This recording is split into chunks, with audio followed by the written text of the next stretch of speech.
La aventura de la casa vacía. Extraído del archivo secreto de Sherlock Holmes. Del escritor inglés Arthur Conan Doyle. En la primavera de 1894, el asesinato del honorable Ronald Adair, ocurrido en las más extrañas e inexplicables circunstancias, tenía interesado a todo Londres y consternado al mundo elegante. El público estaba ya informado de los detalles del crimen que habían salido a la luz durante la investigación policial, pero en aquel entonces se había suprimido mucha información, ya que el Ministerio Fiscal disponía de pruebas tan abrumadoras que no se consideró necesario dar a conocer todos los hechos. Hasta ahora, después de transcurridos casi 10 años, no se me ha permitido aportar los eslabones perdidos que faltaban para completar aquella notable cadena.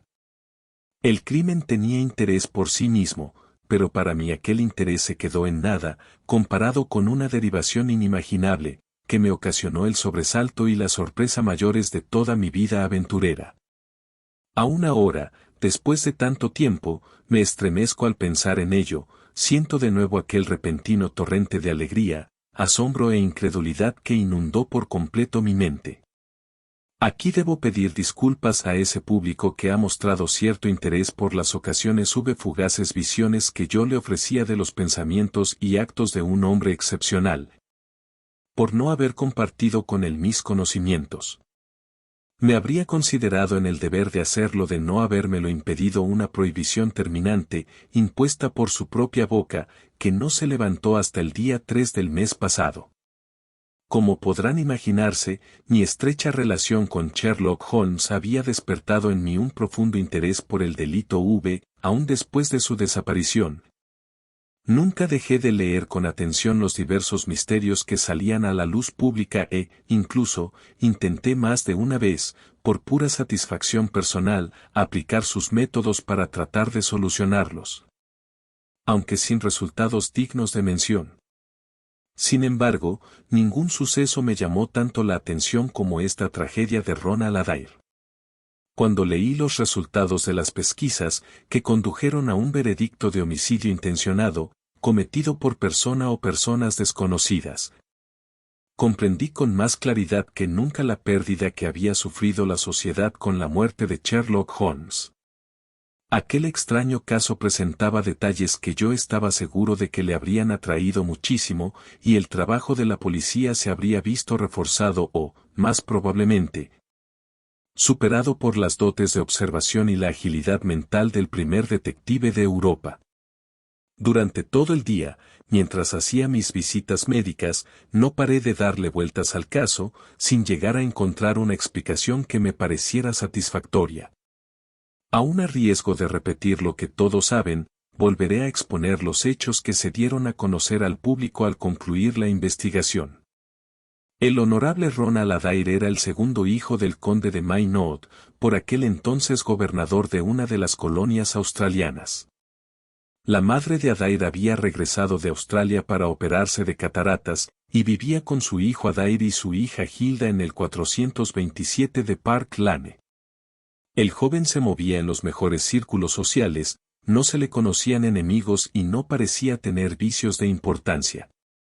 Había estado comprometido con la señorita Edith Woodley, de Carstairs, pero el compromiso se había roto por acuerdo mutuo unos meses antes, sin que se advirtieran señales de que la ruptura hubiera provocado resentimientos. Por lo demás, su vida discurría por cauces estrechos y convencionales, que era hombre de costumbres tranquilas y carácter desapasionado. Y sin embargo, este joven e indolente aristócrata halló la muerte de la forma más extraña e inesperada. A Ronald Adair le gustaba jugar a las cartas, jugaba constantemente, aunque nunca hacía apuestas que pudieran ponerle en apuros. Era miembro de los clubs de jugadores Baldwin, Cavendish y Bagatelle. Quedó demostrado que la noche de su muerte, después de cenar, había jugado unas manos de whist en el último de los clubs citados. También había estado jugando allí por la tarde. Las declaraciones de sus compañeros de partida, el señor Murray, Sir John Hardy y el coronel Moran, confirmaron que se jugó al bici y que la suerte estuvo bastante igualada. Puede que Adair perdiera unas 5 libras, pero no más. Puesto que poseía una fortuna considerable, una pérdida así no podía afectarle lo más mínimo. Casi todos los días jugaba en un club o en otro, pero era un jugador prudente y por lo general ganaba. Por estas declaraciones se supo que, unas semanas antes, jugando con el coronel Moran de compañero, les había ganado 420 libras en una sola partida a Godfrey Milner y Lord Balmoral. Y esto era todo lo que la investigación reveló sobre su historia reciente. La noche del crimen, Adair regresó del club a las 10 en punto. Su madre y su hermana estaban fuera, pasando la velada en casa de un pariente. La doncella declaró que le oyó entrar en la habitación delantera del segundo piso, que solía utilizar como cuarto de estar. Dicha doncella había encendido la chimenea de esta habitación y, como salía mucho humo, había abierto la ventana. No oyó ningún sonido procedente de la habitación hasta las 11:20, hora en que regresaron a casa Lado Maynooth y su hija. La madre había querido entrar en la habitación de su hijo para darle las buenas noches, pero la puerta estaba cerrada por dentro y nadie respondió a sus gritos y llamadas. Se buscó ayuda y se forzó la puerta.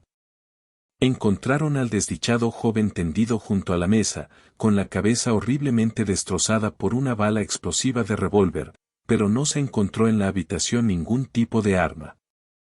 Sobre la mesa había 2 billetes de 10 libras, y además 17 libras y 10 chelines en monedas de oro y plata, colocadas en montoncitos que sumaban distintas cantidades. Se encontró también una hoja de papel con una serie de cifras, seguidas por los nombres de algunos compañeros de club, de lo que se dedujo que antes de morir había estado calculando sus pérdidas o ganancias en el juego. Un minucioso estudio de las circunstancias no sirvió más que para complicar aún más el caso. En primer lugar, no se pudo averiguar la razón de que el joven cerrase la puerta por dentro. Existía la posibilidad de que la hubiera cerrado el asesino, que después habría escapado por la ventana. Sin embargo, ésta se encontraba por lo menos a 6 metros de altura. Debajo había un macizo de azafrán en flor. Ni las flores ni la tierra presentaban señales de haber sido pisadas y tampoco se observaba huella alguna en la estrecha franja de césped que separaba la casa de la calle. Así pues, parecía que había sido el mismo joven el que cerró la puerta. Pero ¿cómo se había producido la muerte? Nadie pudo haber trepado hasta la ventana sin dejar huellas.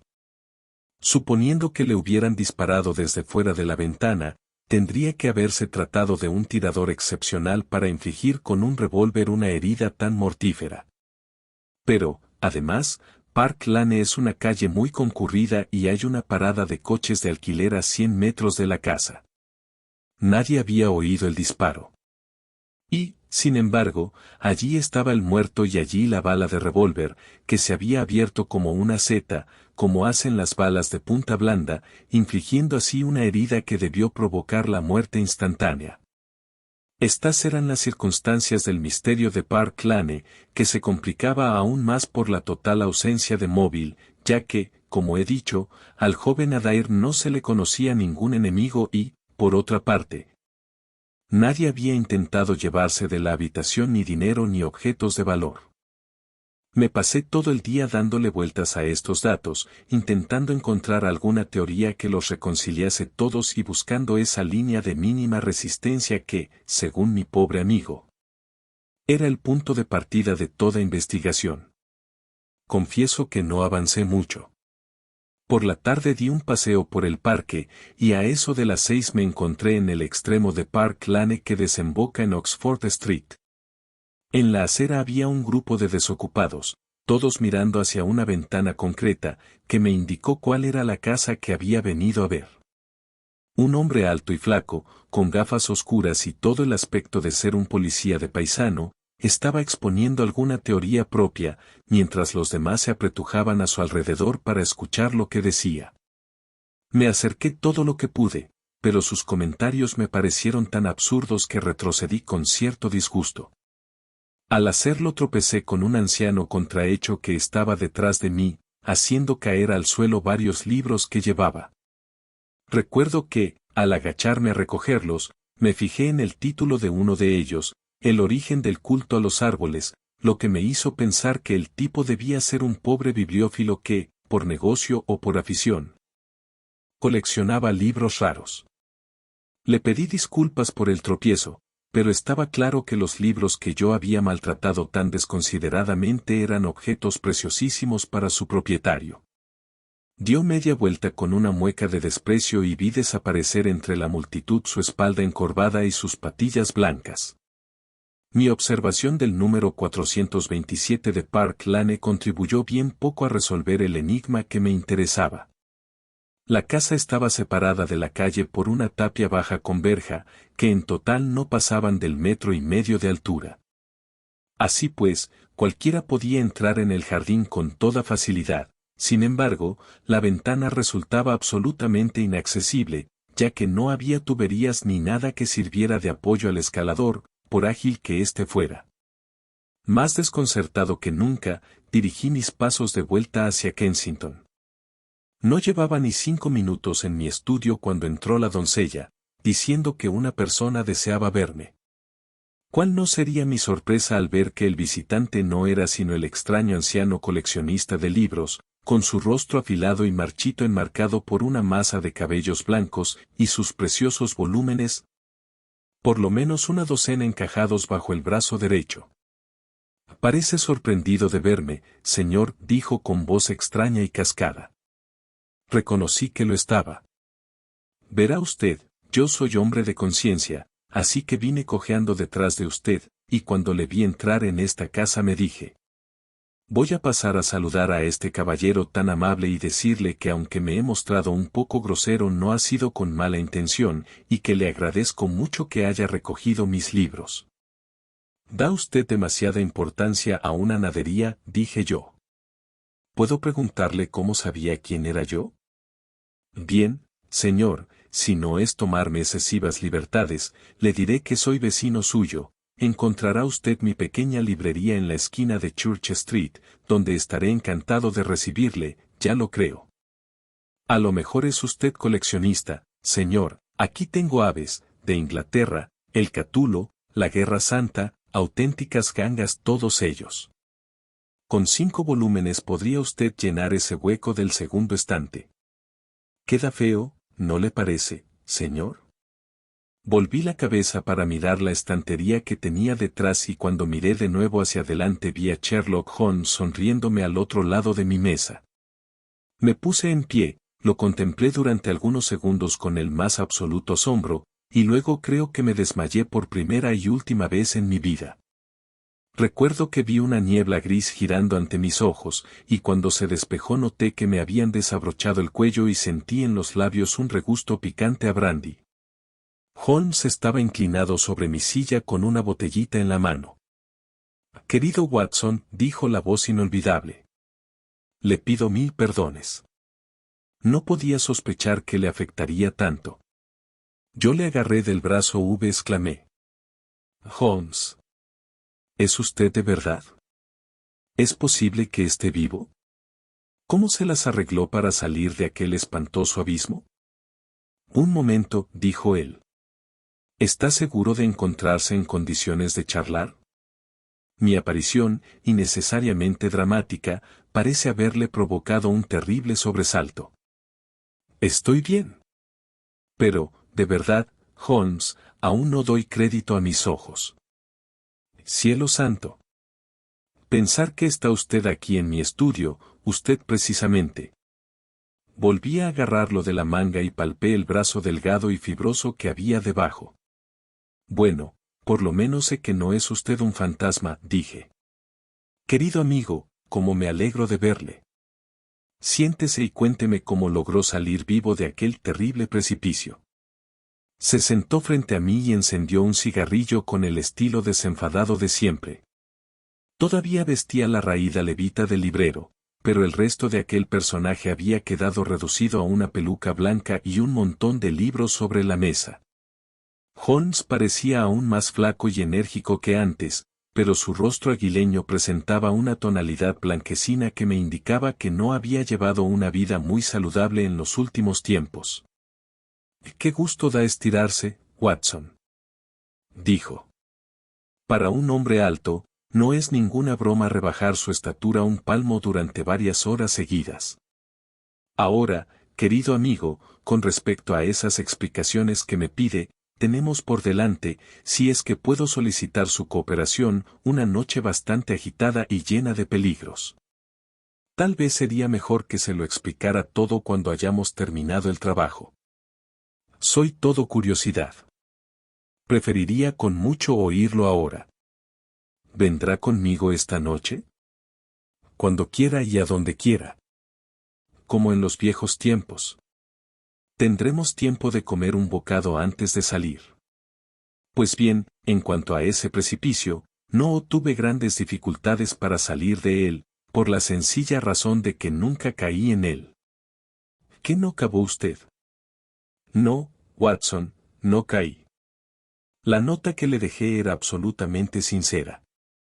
Tenía pocas dudas de haber llegado al final de mi carrera cuando percibí la siniestra figura del difunto profesor Moriarty erguida en el estrecho sendero que conducía a la salvación. Leí en sus ojos grises una determinación implacable. Así pues, intercambié con él unas cuantas frases y obtuve su cortés permiso para escribir la notita que usted recibió. La dejé con mi pitillera y mi bastón y luego eché a andar por el desfiladero con Moriarty pisándome los talones. Cuando llegamos al final, me dispuse a vender cara mi vida. Moriarty no sacó ningún arma, sino que se abalanzó sobre mí, rodeándome con sus largos brazos. También él sabía que su juego había terminado, y solo deseaba vengarse de mí. Forcejeamos al borde mismo del precipicio. Sin embargo, yo poseo ciertos conocimientos de Baritsu, el sistema japonés de lucha, que más de una vez me han resultado muy útiles. Me solté de su presa y Moriarty lanzó un grito horrible, pataleó como un loco durante unos instantes y trató de agarrarse al aire con las dos manos. Pero, a pesar de todos sus esfuerzos, no logró mantener el equilibrio y se despeñó. Asomando la cara sobre el borde del precipicio, le vi caer durante un largo trecho. Luego chocó con una roca, rebotó y se hundió en el agua. Yo escuchaba asombrado esta explicación, que Holmes iba dándome entre chupada y chupada a su cigarrillo. ¿Pero y las huellas?, exclamé. Yo vi con mis propios ojos 2 series de pisadas que entraban en el desfiladero, y ninguna de regreso. Esto es lo que sucedió. En el mismo instante de la muerte del profesor me di cuenta de la extraordinaria oportunidad que me ofrecía el destino. Sabía que Moriarty no era el único que había jurado matarme. Había, por lo menos, otros 3 hombres, cuyo afán de venganza se vería acrecentado por la muerte de su jefe. Por otra parte, si todo el mundo me creía muerto, estos hombres se confiarían, cometerían imprudencias y, tarde o temprano, yo podría acabar con ellos. Entonces habría llegado el momento de anunciar que todavía pertenecía al mundo de los vivos. Es tal la rapidez con que funciona el cerebro, que creo que había pensado todo esto antes de que el profesor Moriarty llegara al fondo de la catarata de Reichenbach. Me levanté y examiné la pared rocosa que tenía detrás. En el pintoresco relato que usted escribió, y que yo leí con enorme interés varios meses más tarde, aseguraba usted que la pared era lisa, lo cual no es del todo exacto. Había algunos salientes pequeños y me pareció distinguir una cornisa. El precipicio era tan alto que parecía completamente imposible trepar hasta arriba, pero también resultaba imposible regresar por el sendero mojado sin dejar algunas huellas. Es cierto que podría haberme puesto las botas al revés, como he hecho otras veces en ocasiones similares, pero la presencia de 3 series de pisadas en la misma dirección habría hecho sospechar un engaño. En conclusión, me pareció que lo mejor era arriesgarme a trepar. Le aseguro, Watson, que no fue una escalada agradable. La catarata rugía debajo de mí. Soy propenso a imaginar cosas, pero le doy mi palabra que me parecía oír la voz de Moriarty llamándome desde el abismo. El menor desliz habría resultado fatal. Más de una vez, cuando se desprendía el puñado de hierba al que me agarraba o mis pies resbalaban en las grietas húmedas de la roca, pensé que todo había terminado. Pero seguí trepando como pude, y por fin alcancé una cornisa de más de 1 metro de anchura, cubierta de musgo verde y suave, donde podía permanecer tendido cómodamente sin ser visto. Allí me encontraba, querido Watson, cuando usted y sus acompañantes investigaban, de la forma más conmovedora e ineficaz, las circunstancias de mi muerte. Por fin, cuando todos ustedes hubieron sacado sus inevitables y completamente erróneas conclusiones, se marcharon al hotel y yo quedé solo. Pensaba que ya habían terminado mis aventuras, pero un hecho completamente inesperado me demostró que aún me aguardaban sorpresas. Un enorme peñasco cayó de lo alto, pasó rozándome, chocó contra el sendero y se precipitó en el abismo. Por un momento pensé que se trataba de un accidente, pero un instante después miré hacia arriba y vi la cabeza de un hombre recortada contra el cielo nocturno. Mientras una segunda roca golpeaba la cornisa misma en la que yo me encontraba, a un palmo escaso de mi cabeza. Por supuesto, aquello solo podía significar una cosa: Moriarty no había estado solo. Un cómplice, y me había bastado aquel fugaz vistazo para saber lo peligroso que era. Dicho cómplice había montado guardia mientras el profesor me atacaba. Desde lejos, sin que yo lo advirtiera, había sido testigo de la muerte de su amigo y de mi escapatoria. Había aguardado su momento y ahora, tras dar un rodeo hasta lo alto del precipicio, estaba intentando conseguir lo que su camarada no había logrado. No tuve mucho tiempo para pensar en ello, Watson. Volví a ver aquel siniestro rostro sobre el borde del precipicio y supe que anunciaba la caída de otra piedra. Me descolgué hasta el sendero. Creo que habría sido incapaz de hacerlo a sangre fría, porque bajar era 100 veces más difícil que subir, pero no tuve tiempo de pensar en el peligro. Pues otra roca pasó zumbando junto a mí mientras yo colgaba agarrado con las manos al borde de la cornisa. A la mitad del descenso resbalé, pero gracias a Dios fui a caer en el sendero, lleno de arañazos y sangrando. Eché a correr, recorrí en la oscuridad 10 millas de montaña y una semana después me encontraba en Florencia, con la certeza de que nadie en el mundo sabía lo que había sido de mí. Solo he tenido un confidente, mi hermano Mycroft. Le pido 1000 perdones, querido Watson, pero era fundamental que todos me creyeran muerto. Y estoy completamente seguro de que usted no habría podido escribir un relato tan convincente de mi desdichado final si no hubiera estado convencido de que era cierto. Varias veces he tomado la pluma para escribirle durante estos 3 años, pero siempre temí que el afecto que usted siente por mí le impulsara a cometer alguna indiscreción que traicionara mi secreto. Por esta razón me alejé de usted esta tarde cuando usted tiró mis libros, porque la situación era peligrosa y cualquier señal de sorpresa y emoción por su parte podría haber llamado la atención hacia mi identidad, con consecuencias lamentables e irreparables. En cuanto a Mycroft, tuve que confiar en él para obtener el dinero que necesitaba. En Londres, las cosas no salieron tan bien como yo había esperado, ya que el juicio contra la banda de Moriarty dejó en libertad a 2 de sus miembros más peligrosos, mis 2 enemigos más encarnizados. Así pues, me dediqué a viajar durante 2 años por el Tíbet, y me entretuve visitando Lhasa y pasando unos días con el Gran Lama. Quizás haya leído usted acerca de las notables exploraciones de un noruego apellidado Sigerson, pero estoy seguro de que jamás se le ocurrió pensar que estaba recibiendo noticias de su amigo. Después atravesé Persia, me detuve en la Meca y realicé una breve pero interesante visita al califa de Jartum, cuyos resultados he comunicado al Foreign Office.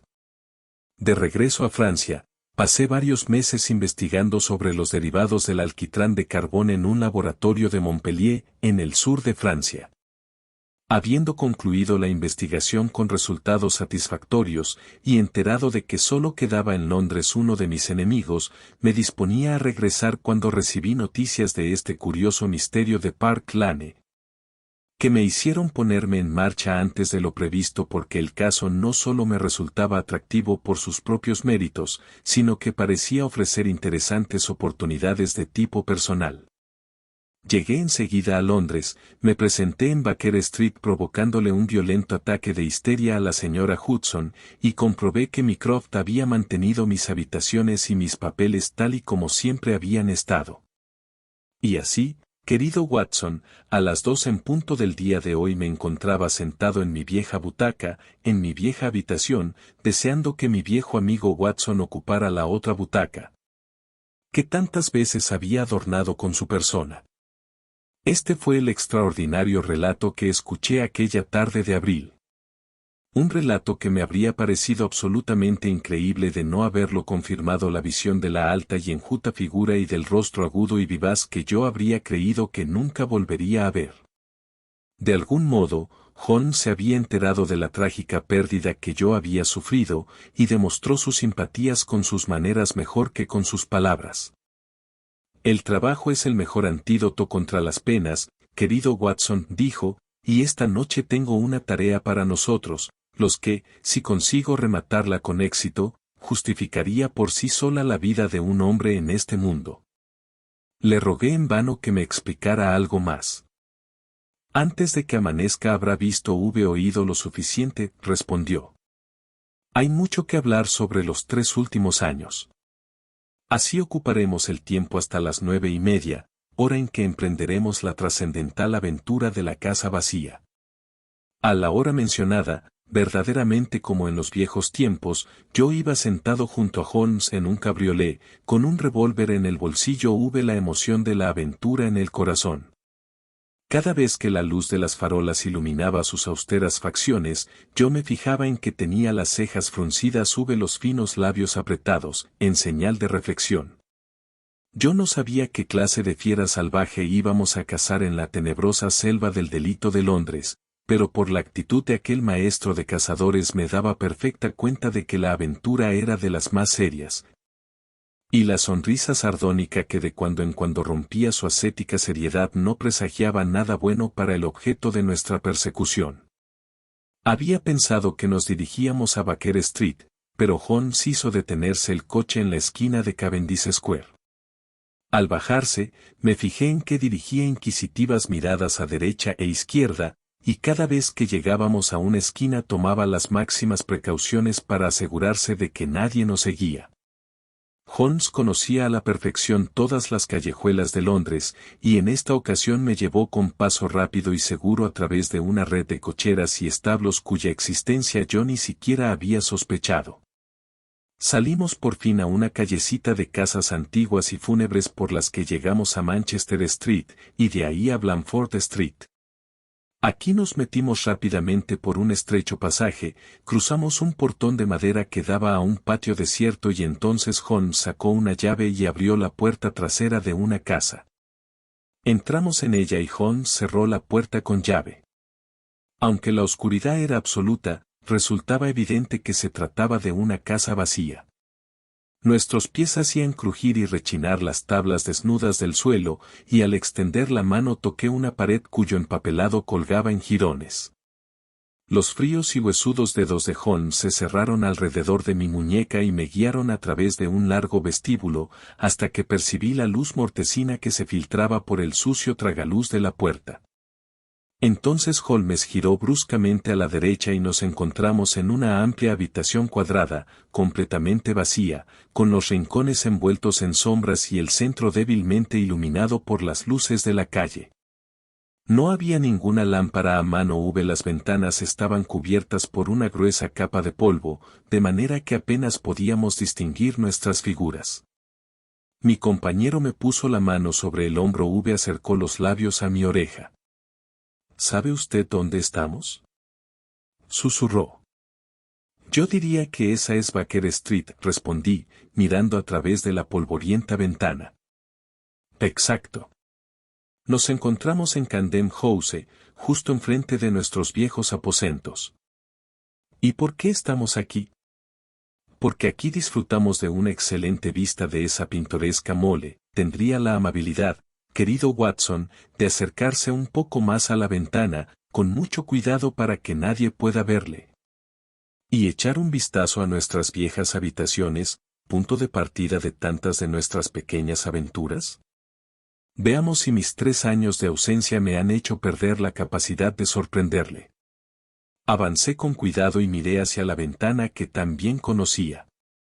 Al posar los ojos en ella, se me escapó una exclamación de asombro. La persiana estaba bajada y una fuerte luz iluminaba la habitación. A través de la persiana iluminada se distinguía claramente la negra silueta de un hombre sentado en un sillón. La postura de la cabeza, la forma cuadrada de los hombros, las facciones afiladas, todo resultaba inconfundible. Tenía la cara medio ladeada, y el efecto era similar al de aquellas siluetas de cartulina negra que nuestros abuelos solían enmarcar. Se trataba de una imagen perfecta de Holmes. Tan asombrado me sentía que extendí la mano para asegurarme de que el original se encontraba a mi lado. Allí estaba, estremeciéndose de risa silenciosa. ¿Qué tal?, preguntó. «Cielo santo», exclamé. «Es maravilloso. Parece que ni los años han ajado ni la rutina ha viciado mi infinita variedad», dijo Holmes, y se notaba en su voz la alegría y el orgullo del artista ante su creación. «Se parece bastante a mí, ¿no cree? Estaría dispuesto a jurar que es usted». El mérito de la ejecución debe atribuirse a Monsieur Oscar Meunier, de Grenoble, que invirtió varios días en el modelado. Se trata de un busto de cera. El resto lo apañé yo esta tarde, durante mi visita a Baker Street. ¿Pero por qué? Porque, mi querido Watson, tenía toda clase de razones para desear que ciertas personas creyeran que yo estaba aquí, cuando en realidad me encontraba en otra parte. ¿Sospecha usted que alguien vigilaba esta casa? Sabía que la vigilaban. ¿A quiénes? Mis antiguos enemigos, Watson. La encantadora organización cuyo jefe yace en la catarata de Reichenbach. Recuerde usted que ellos, y solo ellos, saben que sigo vivo. Suponían que tarde o temprano regresaría a mis habitaciones, así que montaron una vigilancia permanente. Esta mañana me vieron llegar. ¿Cómo lo sabe? Porque reconocí a su centinela al mirar por la ventana. Se trata de un tipejo inofensivo, apellidado Parker, estrangulador de oficio y muy buen tocador de birimbao. Él no me preocupaba nada. Pero sí que me preocupaba, y mucho, el formidable personaje que tiene detrás, el amigo íntimo de Moriarty, el hombre que me arrojó las rocas en el desfiladero, el criminal más astuto y peligroso de Londres. Ese es el hombre que viene a por mí esta noche, Watson, pero lo que no sabe es que nosotros vamos a por él.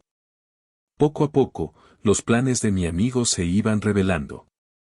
Desde aquel cómodo escondite podíamos vigilar a los vigilantes y perseguir a los perseguidores. La silueta angulosa de la casa de enfrente era el cebo y nosotros éramos los cazadores.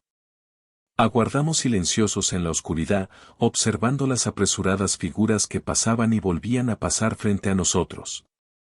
Holmes permanecía callado e inmóvil, pero yo me daba cuenta de que se mantenía en constante alerta, sin despegar los ojos de la corriente de transeúntes.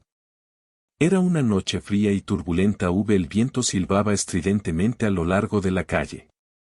Muchas personas iban y venían, casi todas embozadas en sus abrigos y bufandas.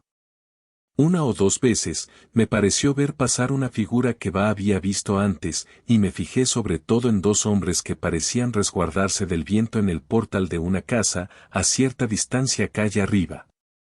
Intenté llamar la atención de mi compañero hacia ellos, pero Holmes dejó escapar una exclamación de impaciencia y continuó clavando la mirada en la calle.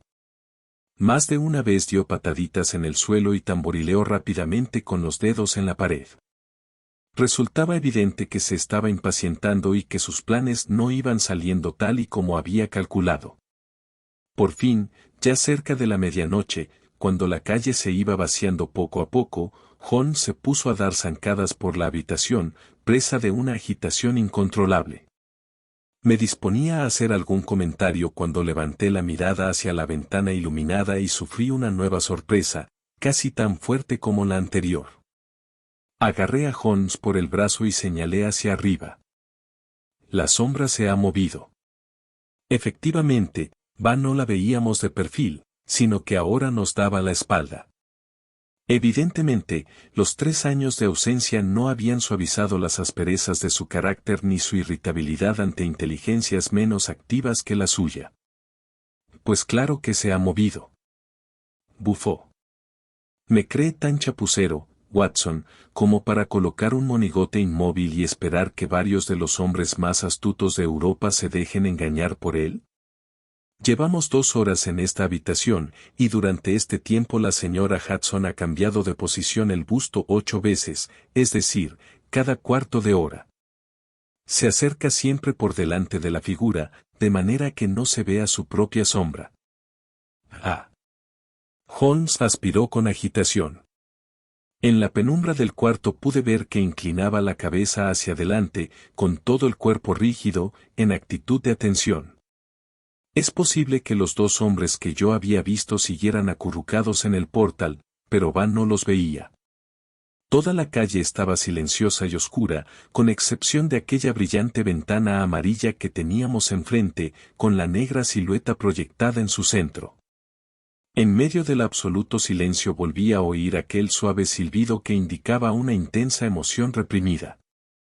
Un instante después, Holmes me arrastró hacia el rincón más oscuro de la habitación y me puso la mano sobre la boca en señal de advertencia. Los dedos que me aferraban estaban temblando. Jamás había visto tan alterado a mi amigo, a pesar de que la oscura calle permanecía aún desierta y silenciosa. Pero, de pronto, percibí lo que sus sentidos, más agudos que los míos, habían captado. A mis oídos llegó un sonido bajo y furtivo que no procedía de Baker Street, sino de la parte trasera de la casa en la que nos ocultábamos. Una puerta se abrió y volvió a cerrarse. Un instante después, se oyeron pasos en el pasillo, pasos que pretendían ser sigilosos, pero que resonaban con fuerza en la casa vacía. Holmes se agazapó contra la pared y yo hice lo mismo, con la mano cerrada sobre la culata de mi revólver. Atisbando a través de las tinieblas, logré distinguir los contornos difusos de un hombre, una sombra apenas más negra que la negrura de la puerta abierta. Se quedó parado un instante y luego avanzó para entrar en la habitación, encogido y amenazador. La siniestra figura se encontraba a menos de 3 metros de nosotros, y yo ya tensaba los músculos, dispuesto a resistir su ataque, cuando me di cuenta de que él no había advertido nuestra presencia. Pasó muy cerca de nosotros, se acercó con sigilo a la ventana y la alzó como un palmo, con mucha suavidad y sin hacer ruido. Al agacharse hasta el nivel de la abertura, la luz de la calle, ya sin el filtro del cristal polvoriento, cayó de lleno sobre su rostro. El hombre parecía fuera de sí a causa de la emoción. Sus ojos brillaban como estrellas y sus facciones temblaban.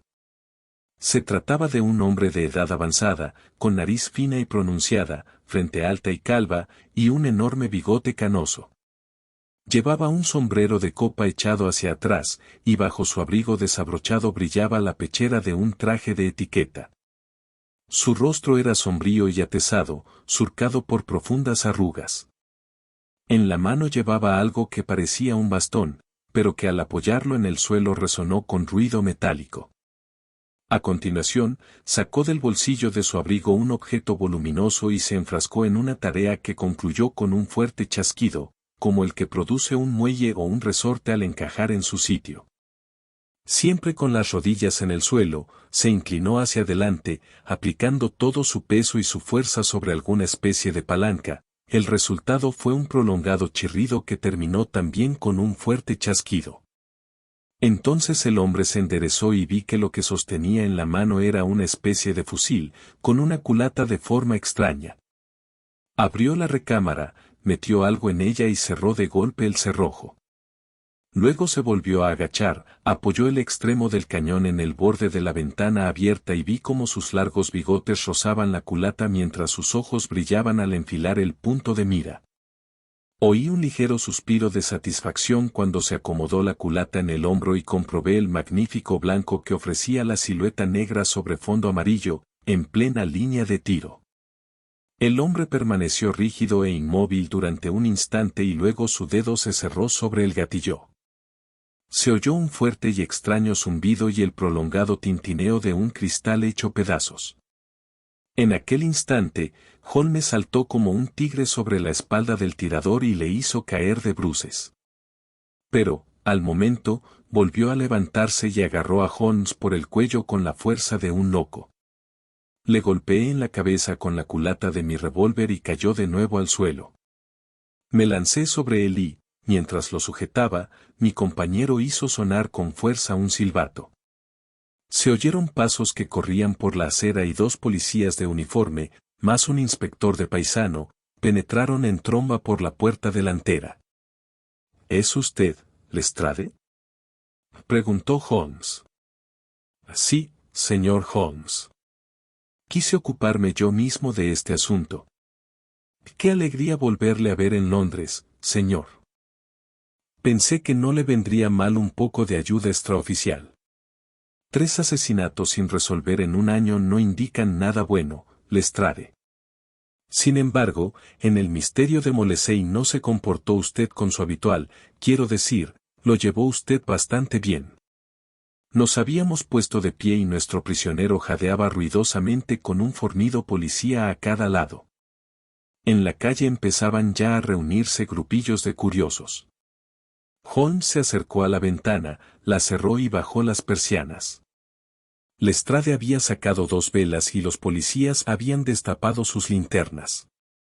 Entonces pude, por fin, echarle un buen vistazo a nuestro prisionero. El rostro que nos encaraba era tremendamente viril, pero de expresión siniestra, con la frente de un filósofo por arriba y la mandíbula de un depravado por abajo. Debía de tratarse de un hombre con grandes dotes tanto para el bien como para el mal, pero resultaba imposible mirar sus ojos azules y crueles, con los párpados caídos y la mirada cínica, o la agresiva nariz en punta y la amenazadora frente surcada de arrugas, sin leer en ellos las claras señales de peligro colocadas por la naturaleza. No hacía caso de ninguno de nosotros y mantenía los ojos clavados en el rostro de Holmes, con una expresión que combinaba a partes iguales el odio y el asombro. Y no dejaba de murmurar entre dientes: «Maldito demonio. Maldito demonio astuto». «Ah, coronel», dijo Holmes, arreglándose el arrugado cuello de la camisa. «Nunca es tarde si la dicha es buena, como dice el refrán. Creo que no he tenido el gusto de verle desde que me hizo objeto de sus atenciones cuando yo estaba en aquella cornisa sobre la catarata de Reichenbach». El coronel seguía mirando a mi amigo como si estuviera en trance. «Todavía no les he presentado», dijo Holmes. «Este caballero es el coronel Sebastián Moran, que perteneció al ejército de Su Majestad en la India y que ha sido el mejor cazador de caza mayor que ha producido nuestro imperio occidental». ¿Me equivoco, coronel, al decir que nadie le ha superado aún en número de tigres cazados? El feroz anciano no dijo nada y siguió fulminando con la mirada a mi compañero. Con sus ojos de salvaje y su hirsuto bigote, él mismo se parecía prodigiosamente a un tigre. «Parece mentira que mi sencillísima estratagema haya engañado a un sicari con tanta experiencia», dijo Holmes. «Debería resultarle muy conocida.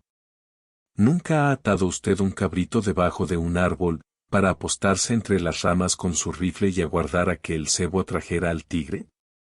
Pues esta casa vacía es mi árbol y usted es mi tigre.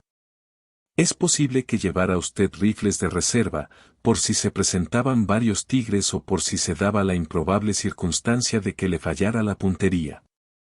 «Pues bien», dijo señalando a su alrededor, «estos son mis rifles de reserva». El paralelismo es exacto. El coronel Moran dio un paso adelante, rugiendo de rabia, pero los policías le hicieron retroceder. La furia que despedía su rostro era algo terrible de contemplar. «Confieso que me tenía usted reservada una pequeña sorpresa», continuó Holmes. «No se me ocurrió que también usted utilizaría esta casa vacía y esta ventana tan conveniente. Había supuesto que actuaría usted desde la calle, donde mi amigo Lestrade y sus alegres camaradas le estaban aguardando. Exceptuando este detalle, todo ha salido como yo esperaba». El coronel Moran se volvió hacia el inspector. Puede que tengan ustedes una causa justificada para detenerme y puede que no, dijo. Pero, desde luego, no existe razón alguna por la que tenga que aguantar las burlas de este individuo. Si estoy en manos de la ley, que las cosas se hagan de manera legal. Bien, eso es bastante razonable, dijo Lestrade. ¿No tiene nada más que decir antes de que nos vayamos, señor Holmes? Holmes había recogido del suelo el potente fusil de aire comprimido y estaba examinando su mecanismo. Un arma admirable y originalísima, dijo. Silenciosa y de tremenda potencia. Llegué a conocer a von Herder, el mecánico alemán ciego que la construyó por encargo del difunto profesor Moriarty.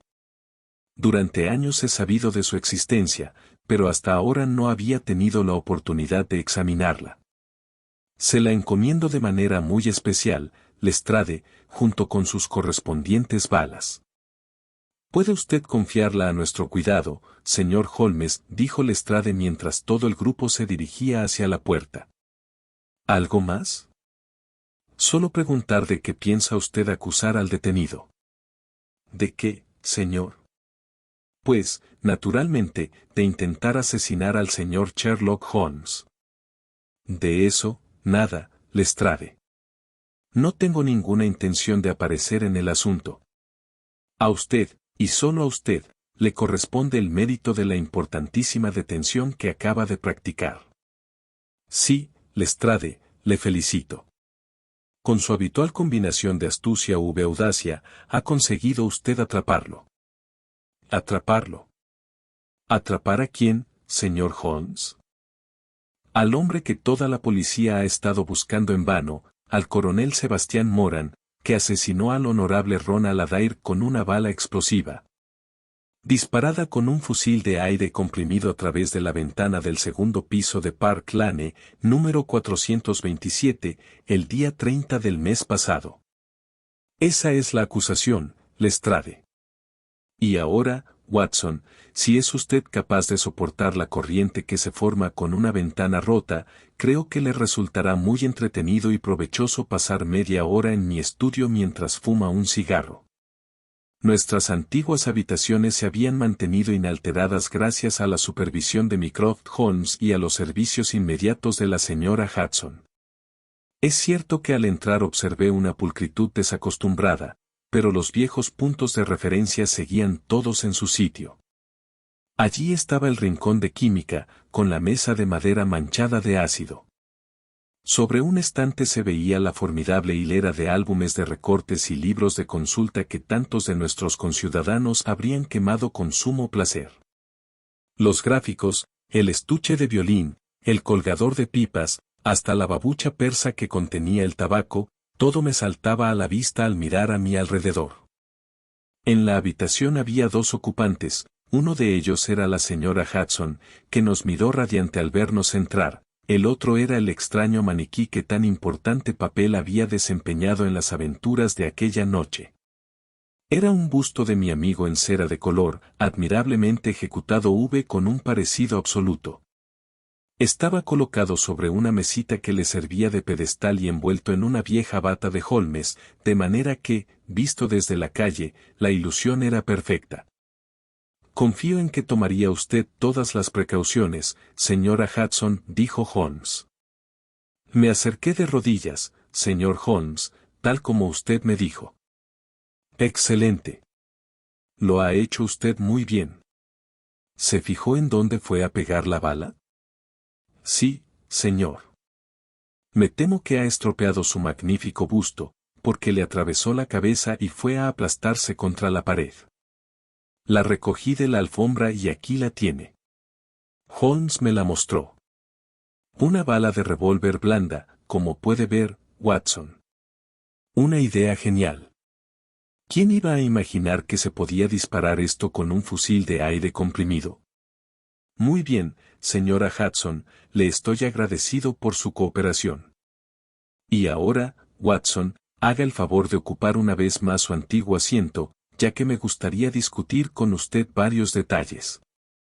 Se había despojado de la raída levita y era de nuevo el Holmes de los viejos tiempos, con el batín de color parduzco con que había vestido a su efigie. Los nervios del viejo sicari siguen tan bien templados como siempre, y su vista igual de aguda, dijo riendo, mientras inspeccionaba la frente reventada de su busto. Un balazo en el centro de la nuca, que atraviesa el cerebro de parte a parte. Era el mejor tirador de la India y no creo que haya muchos en Londres que le superen. ¿No había oído hablar de él? Nunca. ¿Y qué injusta es la fama? Aunque, si no recuerdo mal, tampoco había usted oído hablar del profesor James Moriarty, que poseía uno de los mejores cerebros de este siglo. Haga el favor de pasarme mi índice de biografías, que está en ese estante. Fue pasando las páginas con indolencia, echándose hacia atrás en su asiento y emitiendo grandes nubes de humo con su cigarro. Mi colección de M's es de lo mejorcito, dijo.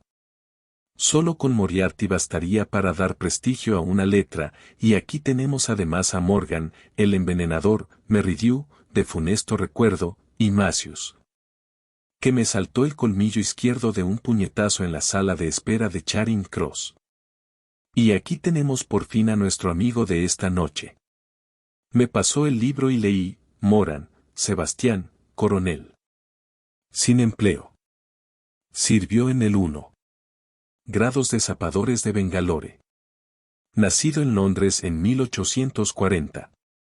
Hijo de Sir Agastes Moran, C.B., ex embajador británico en Persia. Educado en Eton y Oxford.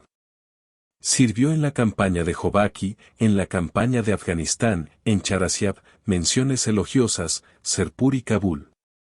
Autor de Casa Mayor en el Himalaya Occidental, 1881, 3 meses en la jungla, 1884.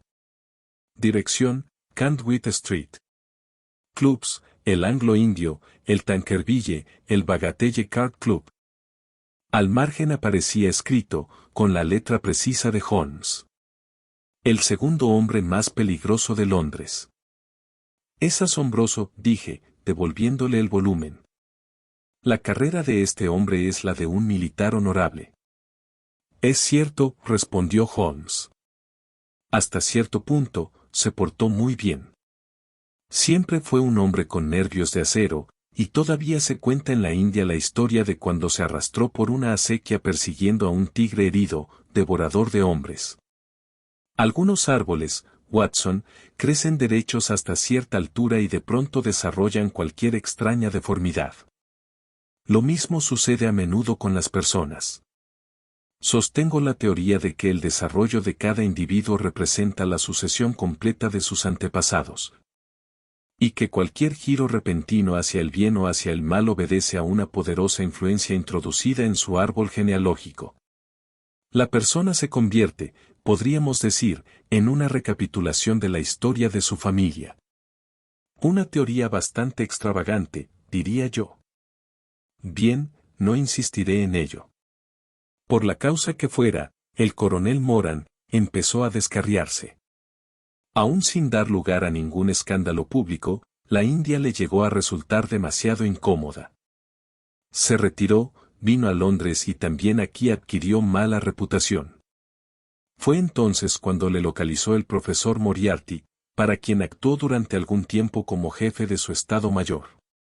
Moriarty le proporcionaba dinero en abundancia, y solo le utilizó en 1 o 2 trabajos de primerísima categoría, que quedaban fuera del alcance de un criminal corriente.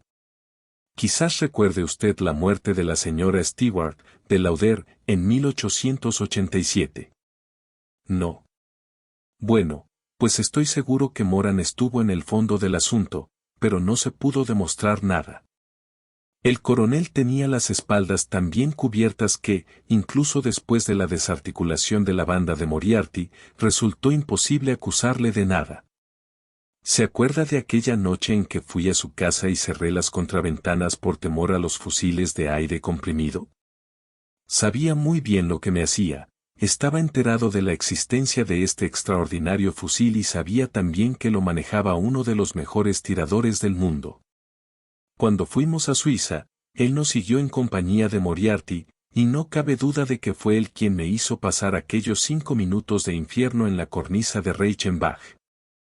Como podrá usted suponer, durante mi estancia en Francia leí con bastante atención los periódicos, a la espera de una oportunidad de echarle el guante. Mi vida no tenía sentido mientras él anduviese suelto por Londres. Su sombra pesaría sobre mi noche día, tarde o temprano encontraría una oportunidad de caer sobre mí. ¿Qué podía hacer? No podía buscarle y pegarle un tiro, porque iría a parar a la cárcel. Tampoco serviría de nada recurrir a un magistrado. Los jueces no pueden actuar basándose en lo que a ellos tiene que parecerles una sospecha disparatada. Así que no podía hacer nada. Pero seguía leyendo los sucesos, porque estaba seguro de que tarde o temprano le pillaría.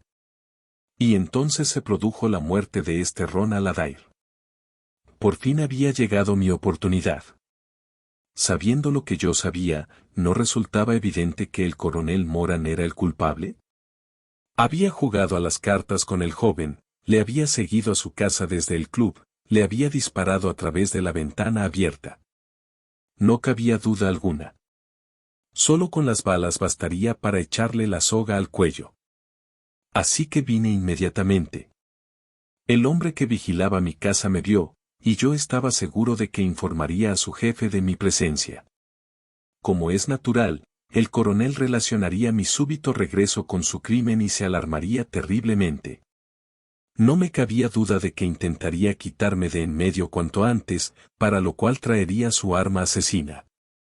Le dejé un blanco perfecto en la ventana y, después de avisar a la policía de que sus servicios podrían ser necesarios, por cierto, Watson, usted los localizó a la perfección en aquel portal.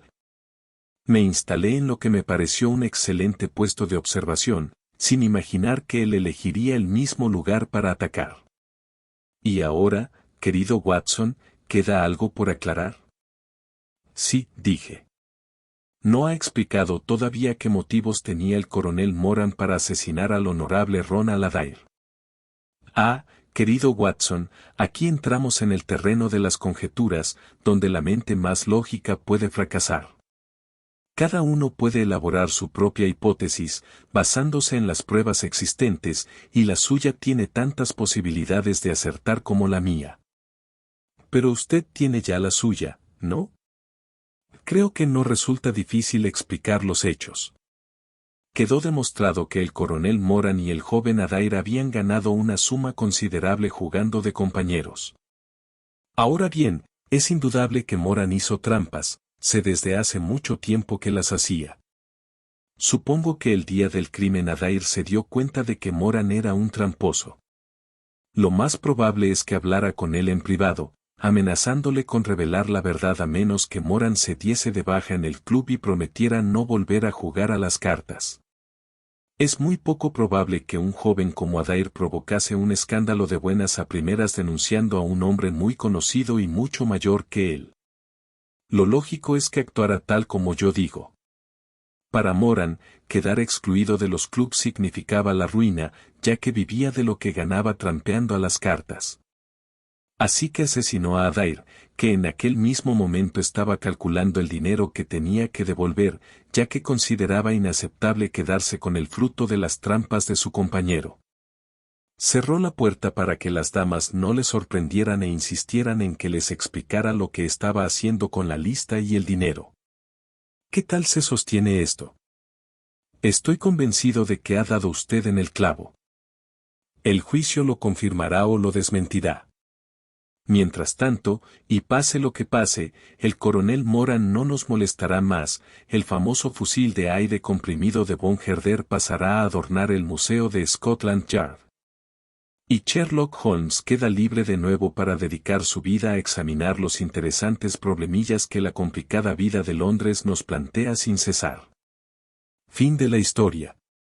Si te gustó, te invitamos a dar un like, y también puedes suscribirte. Muchas gracias por escucharla.